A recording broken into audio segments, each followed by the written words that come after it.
Rincón, bienvenido a Atrapalibros, un placer tenerte con nosotros Muchas gracias. para hablar de las fake news y cómo acabar con la política española, que es tu último libro. En tus palabras, trata de los debates políticos y culturales que hemos vivido en estos años. Es una especie de crónica de hechos alternativos y un extraño ensayo de diagnóstico, pero con mucho humor. Sí, claro, es como una especie de colección de sátiras y viñetas que tratan de pues eso, algunos de los temas que me han parecido más centrales de los últimos años de la política, pues, sobre todo española, pero no solo, ¿no? Pues el procés en Cataluña, también la revisión histórica, la idea de la polarización, de la manipulación del lenguaje, o también pues, la eclosión del movimiento feminista, y con miradas muchas veces pues, buscando el humor, la ironía, las contradicciones, ¿no? Y también con una parte gráfica, ¿no? Porque hay otros que son con viñetas Sí. humorísticas.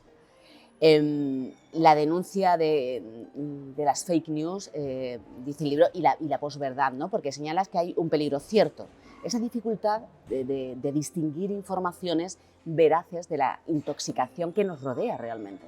Sí, siempre, además, todos tenemos, digamos, un mecanismo más crítico cuando lo que leemos contradice lo que pensamos, ¿no? Todos, si en cambio hay una noticia que confirma nuestros prejuicios, tendemos a creerla muy, muy rápidamente, ¿no? Y lo que creo que siempre ha habido noticias falsas, lo que ha cambiado es que es más barato producirlas y más fácil difundirlas, ¿no? Entonces circulan mucho más rápido, ¿no?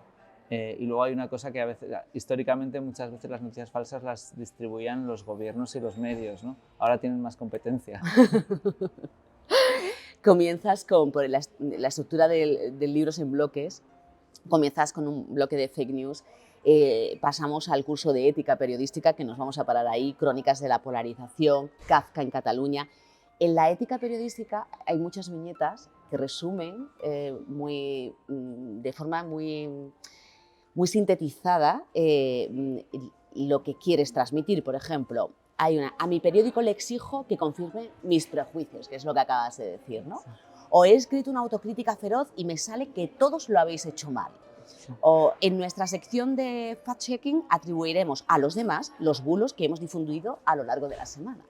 Sí, claro, es un mundo que conozco bastante, ¿no? Porque me dedico al periodismo también como consumidor de prensa, y me divertía mucho mostrar las contradicciones y, digamos, pues a veces las impotencias, las incongruencias del oficio.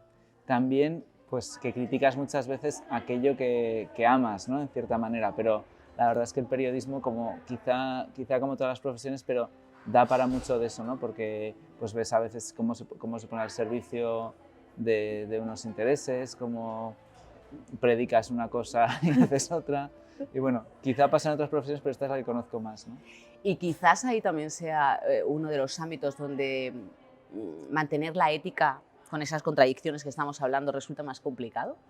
Sí, yo recuerdo que, por ejemplo, cuando piensas en las películas de la edad de oro del periodismo, ¿no?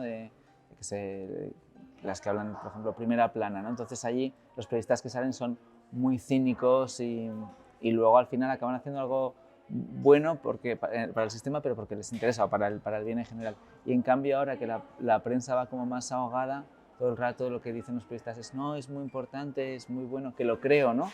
Pero esa apelación a los buenos sentimientos creo que también es una confesión de menor influencia, ¿no? De esa preocupación por eso. ¿Cualquiera podríamos formar parte de un consejo de expertos? Bueno, parece que sí, ¿no? Porque ha habido tantos comités que no sabemos muy bien a qué corresponden.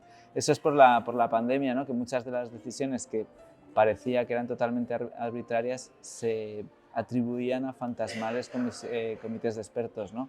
Que además aparecían, ¿no? 100 expertos para sacar la economía, tal. Luego veías pues, que a lo mejor habían llamado por teléfono a uno y a otro le habían metido, y luego en algunos casos ni se desmentía porque no dejaba de ser un honor, ¿no?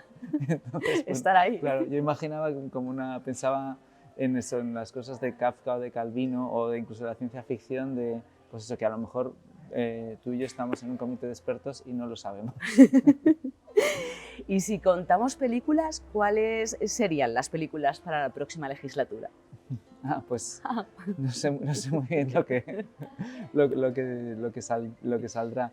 Pero aquí uno de los experimentos que sí que se me ocurrió hacer, porque se hablaba de impulsar el cine y no sé qué, era un proyecto de ciudadanos, y entonces yo lo que imaginé es un episodio que me inventé un poco de un conquistador español, y entonces cómo sería la película siguiendo las ideas de Vox, de Ciudadanos, de Podemos, del PSOE, y entonces cada uno con el mismo argumento pues le daba su aire, ¿no? Un poco como que sería una forma de contar la historia de España al gusto de cada uno. Las que vayan a ser después de la legislatura que viene dependerán. Claro, es como decirle a la ciudadanía, sírvase usted mismo, ¿no? Claro, sí. Y también, bueno, pues puedes mirarlo con la forma seria, ¿no? Como muchas veces alguien decía, el pasado es impredecible, ¿no? Creo que es un proverbio ruso, porque siempre se reescribe desde el presente, ¿no? Y claro, muchas veces cada ideología tiene pues una especie de pasado imaginario donde resalta unas cosas u otras, ¿no? Y siempre hay como esa disputa sobre el poder en el presente, se hace sobre el imaginario del pasado, ¿no? Y en toda esta película, o en este momento que nos hemos puesto a contar películas, ¿es necesario el sexo? Para que tener éxito, ¿no? Bueno, yo creo que sí. El título lo tomé de un clásico de Turber y White, que está los escritores del New Yorker, que está en Anagrama, que es muy divertido, sobre un poco habla de lo que sería la revolución sexual, casi la de los años 20, ¿no?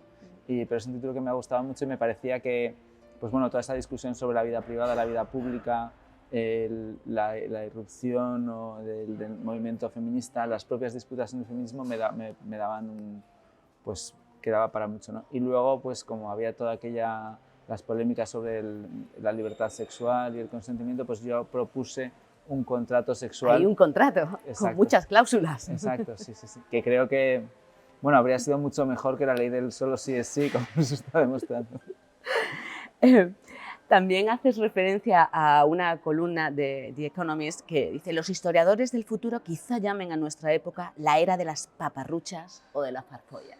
Sí, es un poco sobre la distancia esa que hay entre lo que dices y lo que haces, ¿no? Ese lenguaje que es como quiere ser muy técnico y que tiene una mezcla como de MBA y autoayuda, ¿no? Y luego sirve para justificar decisiones que muchas veces son muy oportunistas o improvisadas, ¿no? O por ejemplo, otro de los casos que contaba ese artículo era, dice, en las grandes empresas que están todo el rato hablando de como integración e inclusión, tal, y luego ves que dentro de la misma empresa aumentan las diferencias en los salarios, ¿no? Pero luego hay que hacer campamentos y muestran que tienen muy buenas intenciones sobre el mundo. En algunos momentos leyendo tu libro, me acordaba también, el otro día entrevistamos a Edu Galán con La máscara moral, y digo, al final, pues, o sea, tenían conexión a ambos textos, el tuyo y el vuestro, porque está hablando de lo que tú dices, ¿no? Se dice una cosa, pero se hace otra, entonces realmente es como una máscara que llevamos continuamente. Sí, él habla mucho y muy bien de la moralización de la política y de la impostura, y yo creo que él, pues, sí que compartimos muchos elementos de diagnóstico, ¿no? Y luego también nos une nuestra pasión por Woody Allen, ¿no? Él tiene libros del síndrome de Woody Allen, y yo, el título de Cómo acabar con la política española es un guiño a cómo acabar de una vez por todas con la cultura, y los cuentos de Woody Allen, que están en Cuentos sin plumas y otros muchos, ha sido para mí una gran influencia en este libro y en general. ¿Y qué queda de la filosofía como herramienta para entender el mundo? Porque está arrinconada ahí. Sí, está arrinconada, y a veces cuando se hacen esas apelaciones, ¿no? al sentimiento, al pensamiento crítico, y se presenta de una forma un poco blanda, que a mí tampoco me gusta mucho, ¿no? Creo que es como dar la mano sin mucha convicción, eso, ¿no? Sí, la mano blanda, o cuando dicen, no, porque esto nos permite desarrollar el pensamiento crítico, y te lo dicen unos cuantos que todos parece que piensan lo mismo, ¿no?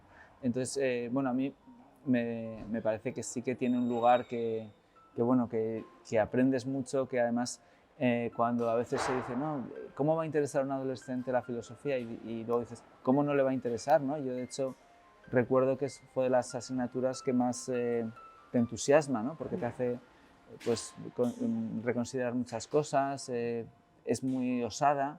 Entonces yo creo que aparte, yo creo mucho en el placer, y me parece que es una disciplina que sobre todo, pues, a veces puede ser muy ardua como todas, pero muy placentera, ¿no? Y que luego ya le encontrarás la aplicación. Vamos a ir terminando, pero me gusta cuando dices, quería que el espíritu de este libro fuera ácido, pero también deportivo. Pretendía hablar con ligereza de cosas que me parecen importantes y buscaba algo más difícil y mucho más pretencioso, como es divertir y hacer reír a los lectores. Sí, claro, es verdad que muchas de las viñetas son ácidas y hay como cierto tremendismo incluso por el dibujo, pero quería ser un poco, bueno, pues reírme de muchos y que no acabara siendo amargo, ¿no? O sea, que tuviera cierta acidez, pero no amargura. Y luego sí, creo que a mí me gusta mucho el humor como consumidor, la literatura, ¿no? Incluso pues en canciones y tal, pero tiene algo que es muy osado, ¿no? Porque solo voy a hacerte reír, ¿no? El fracaso al que te expones es grande, ¿no? Entonces, bueno, ha sido ahí un poco de imprudencia, pero bueno, me ha gustado hacerlo y lo he disfrutado mucho y además luego cuando lo consigues, pues hay una complicidad muy especial, ¿no? Que yo lo tengo como consumidor de los escritores que me gustan de ese tipo y luego también pues, lo veo con los lectores, ¿no? Y Daniel, ¿tenías claro como que querías meter esa cantidad de viñetas? Porque realmente se agradece, ¿eh? Sí.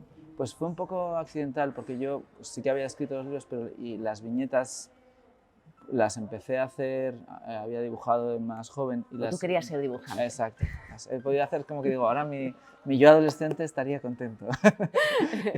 y empecé a hacerlas y me decían, recógelas. Y un día pensé, bueno, puedo mezclarlos, estos dos tienen un tono pues un poco divergente, pero a veces parecido, y se me ocurrió juntarlo así. Eran como sobre los mismos temas, miradas diferentes, ¿no? Y estoy contento con esa ocurrencia que fue azarosa. Y por último, cada libro supongo que te aporta algo igual que nos aporta a nosotros como lectores. ¿Qué te aporta a ti en particular este libro? Pues por una parte es una mirada más gamberra hacia cosas que muchas veces tengo que analizar en serio, digamos, y eso creo que es liberador. También tiene algo que a mí me gusta como de ejercicio de estilo, porque al final tienes que practicar muchos géneros, ¿no? Por supuesto dibujas, pero luego también pues, te inventas un argumento de una película, haces un diálogo. Eso he disfrutado mucho con la parte que sea casi puramente literaria, ¿no? De jugar con el lenguaje. ¿Y qué busca uno ofrecer a los lectores o lectoras, como te comentaba? Pues, porque al final sí, uno no escribe para sí mismo, es un poco, sí. Bueno, yo espero que esa mirada irónica, por una parte, ayude a descontextualizando las cosas que se entiendan mejor, ¿no? Que relativice algunas de las cuestiones que a veces nos tomamos en serio, que también otras veces ayude para desmontar un argumento que me parece vicioso, ¿no? Entonces, esas son algunas cosas que yo quiero hacer con el libro.